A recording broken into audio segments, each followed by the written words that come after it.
Welcome to episode 6 of How to Play Ambient Guitar. In this video, we'll be taking a simple ambient guitar lead line and personalizing it by applying various phrasing techniques. If you haven't already done so, please check out episode 5 where we set up for distorted ambient guitar lead tones. Then come right back. All right, let's get to work. I've got a simple melody here for us to begin working with in terms of applying phrasing techniques. So let me just play it for you real quick with just a simple clean tone. We're going to be applying effects from our lead guitar tone, but let's just try the melody first. So let me just play it real quick and then talk about it.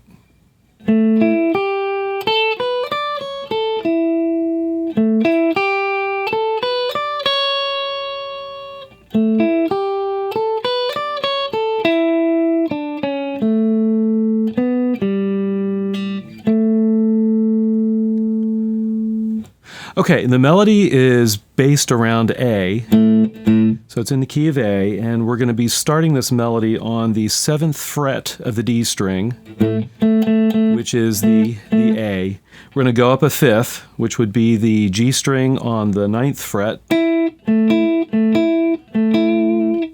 Right, so that's an E. And then we're going to go up to a G, which would be the... what is that? The 8th fret, right? 9th, 8th, whatever. 8th fret, sorry, on the B string. And then up to an A on the, also on the B string. So that's the 10th fret. I'm going to learn how to talk today.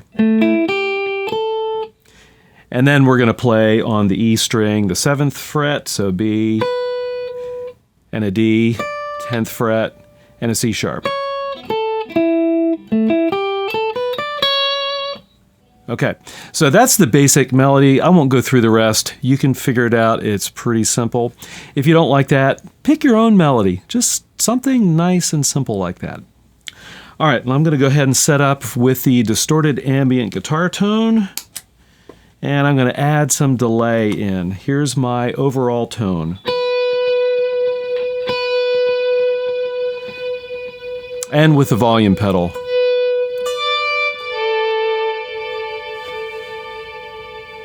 All right, so you go ahead and set yours up like that, and let's keep moving forward. The first thing let's do is just check out the melody. I'm going to play it straight with no phrasing techniques.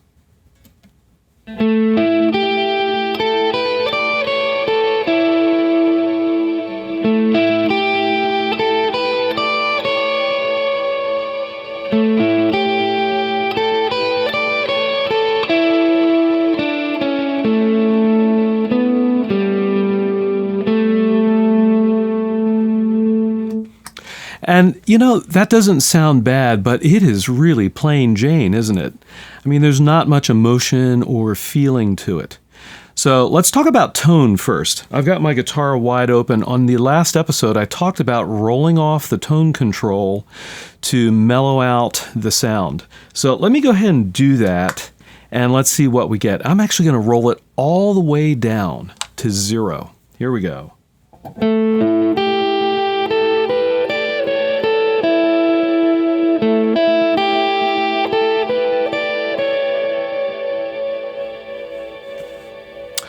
I personally like that a lot better. It feels nicer to me, a rounder type of tone. You'll want to play, again, with your guitar and your setup. All right, so let's move on to some other phrasing techniques. The first place I want to go is vibrato. Okay, so in terms of personalizing the tone, actually personalizing the melody. There are 3 kinds of vibrato that we need to consider. The first kind, and let me go ahead and turn this stuff off here, bring up the tone temporarily. The first kind is if you have a guitar like mine where you've got fairly high frets, you can simply push down on the string as you're playing it with a little more pressure and actually get a very, very subtle vibrato. Let me play that for you. You probably can't see in the video, but I'm actually just varying the pressure of my finger on the string. Okay, and it is subtle, but if you add delay and distortion, check this out. Can you hear that little modulation going on that wasn't there if I just play it straight? All right. Second type of vibrato is the more kind of classical type of vibrato, right? Kind of like a violin. So we're doing up and down the neck. Third type is the rock vibrato, right? So B.B. King, right? Sorry, I don't play like B.B. He was the master. Okay, so let me roll down the tone again, engage the distortion, and let me play it with just vibrato added, and let's see what we get.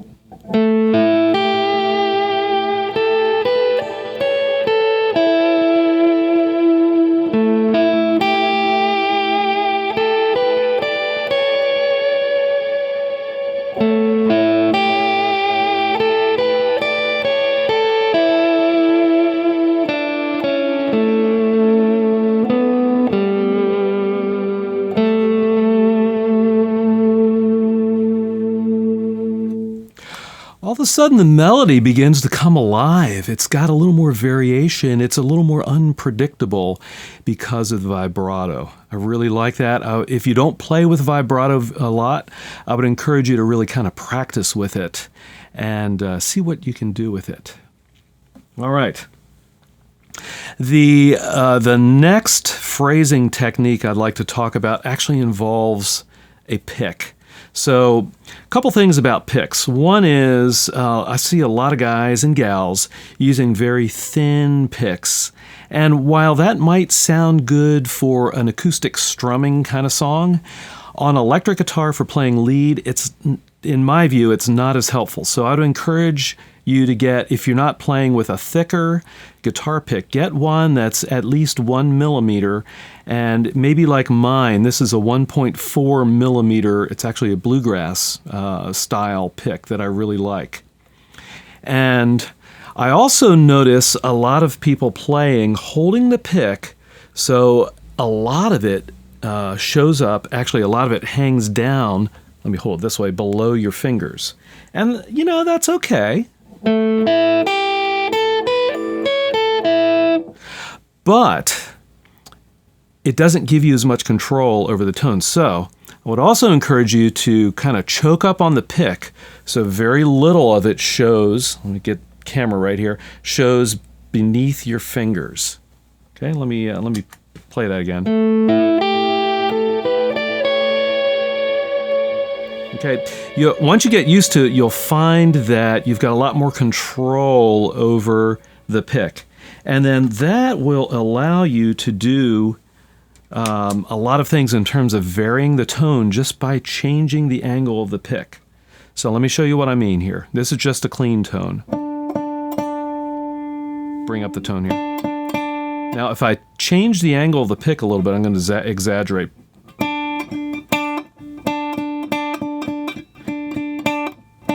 Hear how I'm changing the tone slightly. Also, if you get a little flesh from your thumb to touch the string with the pick, you can actually do pinch harmonics. Okay, now when you add in distortion and delay and play the melody, whoops.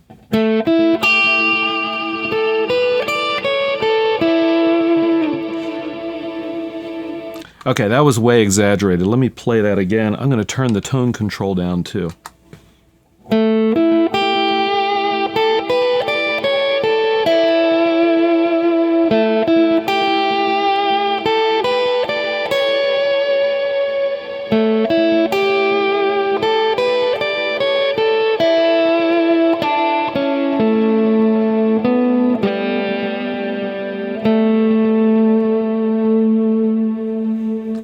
So I added some variation by throwing in some slight pinch harmonics on certain notes, in particular the G here. And I'm not going crazy with it, but it does add a little more variation, a little bit of personalization to the phrasing here. So if you're not familiar with that technique, again, just hold the pick so very little of it shows beneath the flesh of your thumb, and then pick with both the material of the pick and the flesh of your thumb kind of touching the string at close to the same time, and vary a little bit up and down the fretboard, you'll find some sweet spots where the harmonics occur a little more readily than other areas. All right, so we've got vibrato, we've got kind of pick manipulation. Now let's talk about slurring. So this is another way you can phrase. Instead of just playing the notes kind of up and down, we can slur the notes by actually sliding up and down the fretboard. Let me show you what I mean.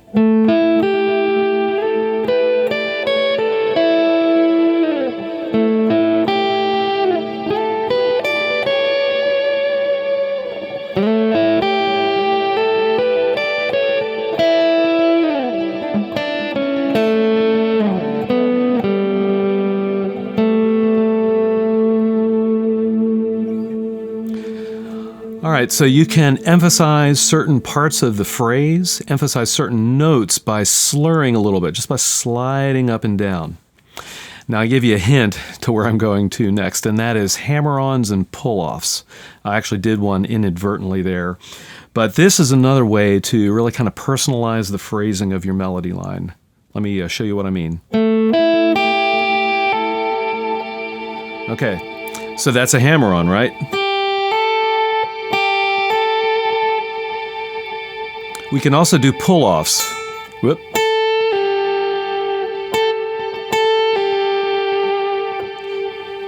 And especially with a distorted tone, you don't actually need to pick every note. You can use hammer-ons and pull-offs to actually pick the note for you.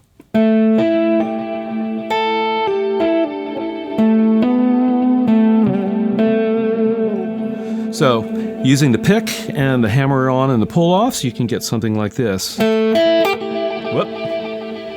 Try that again.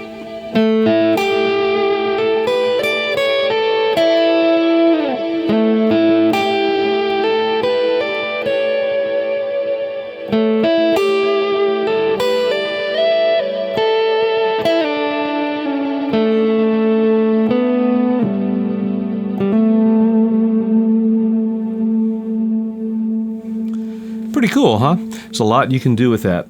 Now, finally, let's throw the volume pedal in and we'll really get some interesting personalized phrasing to the melody.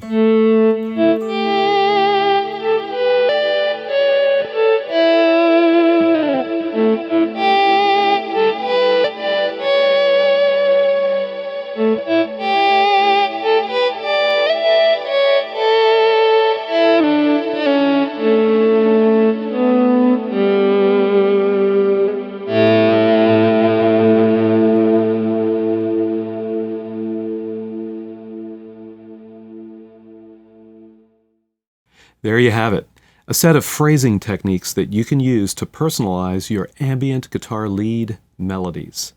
If you haven't already done so, please subscribe to my channel.